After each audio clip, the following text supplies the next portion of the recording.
Hello student, Shrimati मौरी देवी तावड़िया कन्या महाविद्यालय के इस यूट्यूब चैनल पर आप सभी का फिर से स्वागत है। आज का जो अपना टॉपिक है वो है कॉन्ग्रुएंस, यानी समशेषता क्या होती है उसके बारे में अपन आज के वीडियो में डिस्कस करने वाले हैं कि कॉन्ग्रुएंस जो है कोई भी इंटीजर्स के लिए किस तरीके से डिफाइन हो सकती है और उसके लिए क्या फॉर्मेशन रहता है, क्या नोटेशन रहता है, उसको अपन आज की वीडियो में देखेंगे। तो सबसे पहले कॉन्ग्रुएंस को हिंदी में बोलते हैं समशेषता, समशेषता।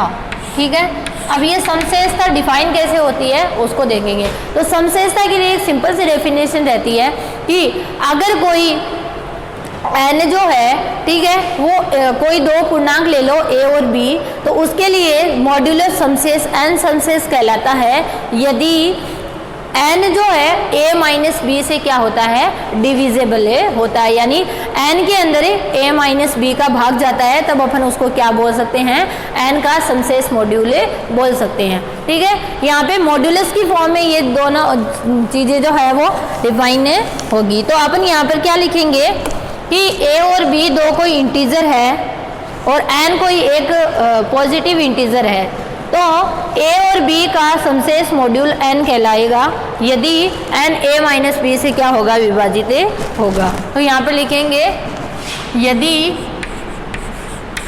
a व b कोई धन पूर्णांक है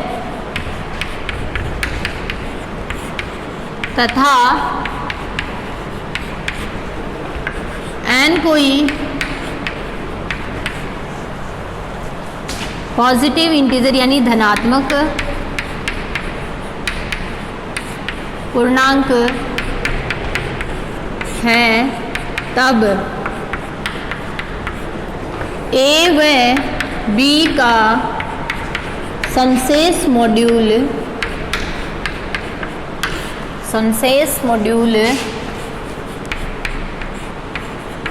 n कहलाता है, n कहलाता है यदि n a माइनस बी से डिविजिबल हो यानी विभाज्य हो। ठीक है, क्या डेफिनेशन रहती है अपनी, n जो है a और b का समशेष मॉड्यूल कहलाता है, कॉन्ग्रुएंस मॉड्यूल अपन उसको बोल सकते हैं यदि जो n है वो a माइनस बी से क्या रहता है, डिविजिबल रहता है। ठीक है, और इसको जो दिखाने का जो तरीका होता है, ठीक है, यहाँ पे अपन देखेंगे कि n जो है वो डिविजिबल होना चाहिए किससे, a माइनस b से। इसके अलावा इसका जो दिखाने का तरीका होता है, नोटेशन का जो तरीका होता है, उसको अपन कैसे लिखेंगे, इसका जो नोटेशन होता है, संकेतन नोटेशन, वो रहता है a congruence b mod n।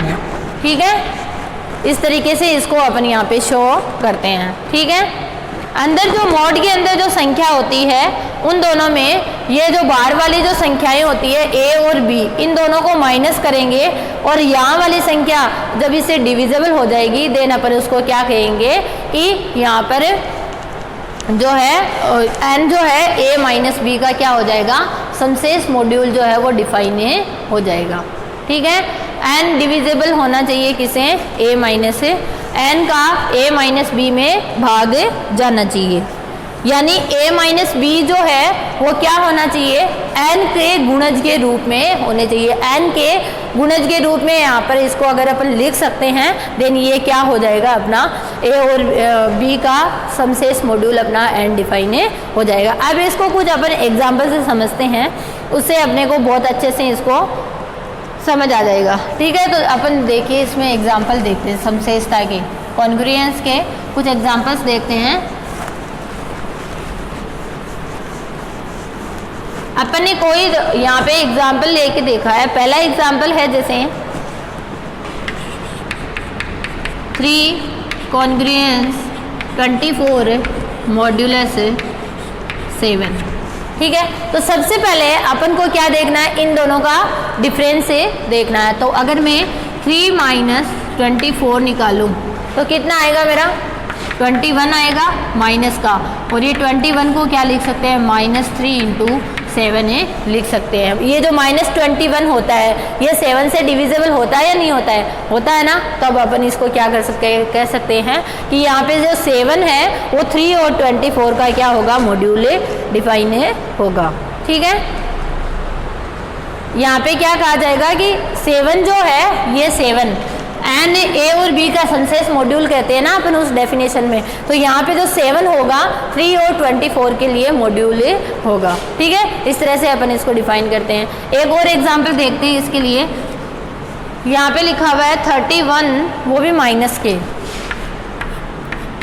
Module 11 mod 7।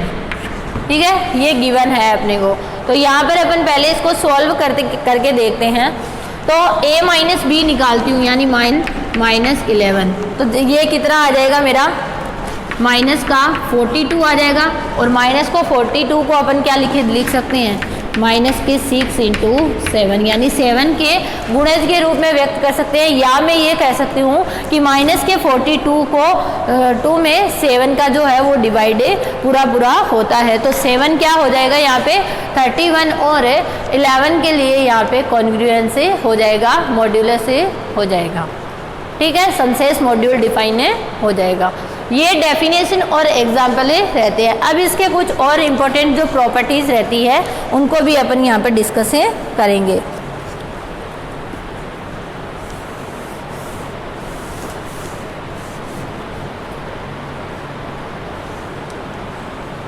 तो इसकी जो बेसिक प्रॉपर्टीज होती है, पहली प्रॉपर्टी होती है इसकी रिफ्लेक्सिव की। रिफ्लेक्सिव इन द सेंस खुद का खुद में मॉड्यूलस रहता है।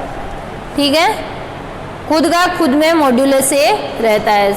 रिफ्लेक्सिव प्रॉपर्टीज ऑफ कॉन्ग्रुएंस की पहली होती है रिफ्लेक्सिव प्रॉपर्टी। देखिए कैसे,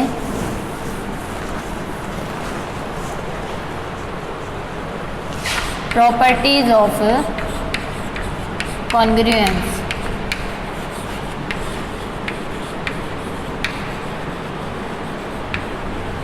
तो क्या लिखेंगे, पहली होती है अपनी रिफ्लेक्सिव।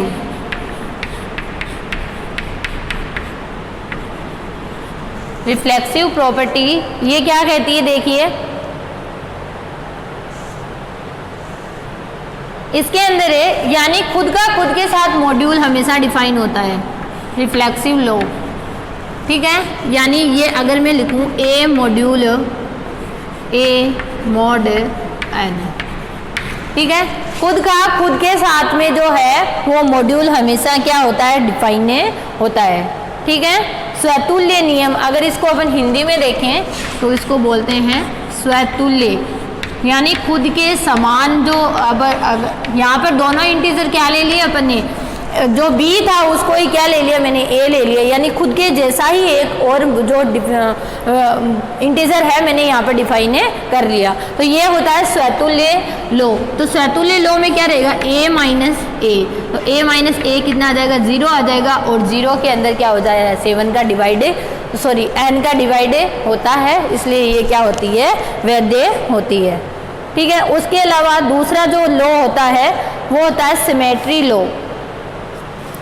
कौन सा होता है, सिमेट्री, सममिति लो।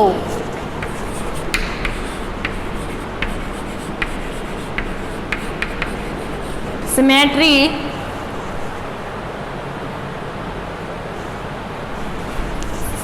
सिमेट्रिक लो, यानी सममिति नियम। सममिति नियम में क्या होता है, अपना a और b को जब अपन एक्सचेंज कर देते हैं तब वैल्यू जो है वो अलग नहीं होती है, ये चीज़ यहाँ डिफाइन होती है। इसके अंदर क्या लिखा जाता है कि यदि a module a congruence b mod n है, तब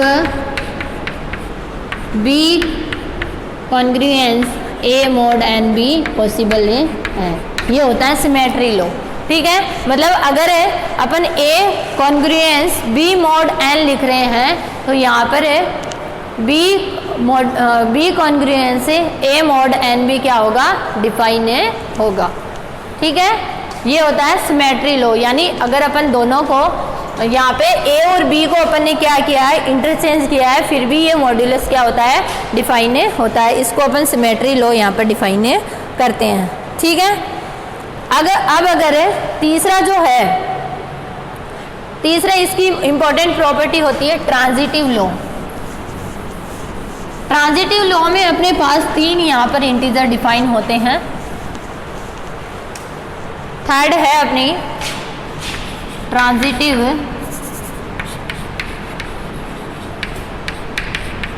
लॉ। तो ट्रांजिटिव लॉ में क्या रहता है, संक्रामक नियम। अगर हिंदी में देखें तो इसको बोलते हैं संक्रामक नियम। तो ये कहता है, यहाँ पर अपने 3 अपने इंटीजर लेने होते हैं, A B C belongs to Z है। तो A congruence B mod N तथा B congruence C mod N है, तब क्या लिख सकते हैं कि ए कॉन्ग्रुएंस